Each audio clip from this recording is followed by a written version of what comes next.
Bashundhara city আসলে এখন আমি বলবো যে ঢাকা শহরে বিশাল ঢাকায় যে একমাত্র মার্কেট, যে এত বড় মার্কেট এবং বিভিন্ন ফ্লোরে ফ্লোরে সাজানো, এবং এখানে যারা বিজনেস করতেছে লং টাইম বিজনেসম্যানও যারা আছে আমি বলবো যে তারাও যথেষ্ট পরিপক্ক এবং সচেতন।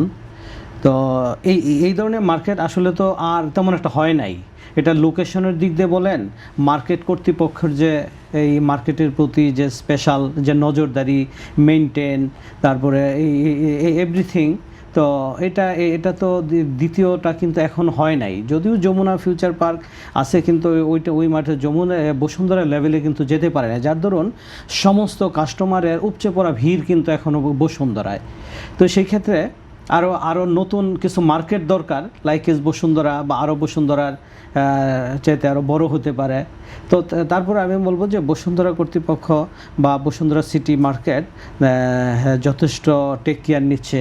যদি আমি বলি যে একটা মার্কেটে যাওয়ার পরে মানুষজন, মহিলারা, বাচ্চারা সবাই যায়, টয়লেটগুলাকে একটু ভালো স্পেশালি রাখা, রমজান মাসে একটু নামাজ পড়ার জায়গা, হ্যাঁ, তারপরে ফুড কোর্টগুলাতে মানুষ একটু সময় কাটায়, এগুলার প্রতি বসুন্ধরা যথেষ্ট নজরদারি এবং ভালো আমি বলবো।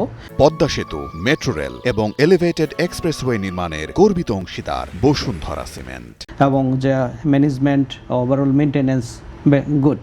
তো সেখানে যারা সামনে যারা থাকে, রোডে যারা থাকে, আইন শৃঙ্খলা নিয়ন্ত্রণকারী, তাদেরকে আরও সচেতন হতে হবে।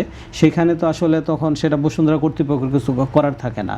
সেই ক্ষেত্রে যে সেই কারওয়ান বাজার থেকে শুরু করে একদম 32 নাম্বার বা ওই যে আছে ধানমন্ডি পর্যন্ত রুটগুলোকে একটু ক্লিয়ার রাখা, মেনটেন করা, ফুটপাতে যেন দোকানপাট বসতে না দেয়, তাহলে মানুষের চলাফেরা আরও নির্বিঘ্ন হবে।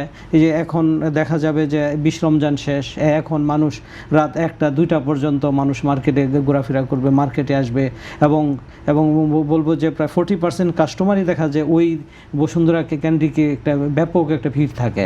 তো সেই ক্ষেত্রে আইন শৃঙ্খলা রক্ষা বাহিনী যারা থাকে তারা যেন সারা রাত একটু নিরাপত্তার বিষয়, ফুটপাথগুলো যেন পরিষ্কার থাকে, যানজট যেন না হয়, হ্যাঁ, এইগুলার প্রতি একটু স্পেশাল নজরদারি যেন রাখে।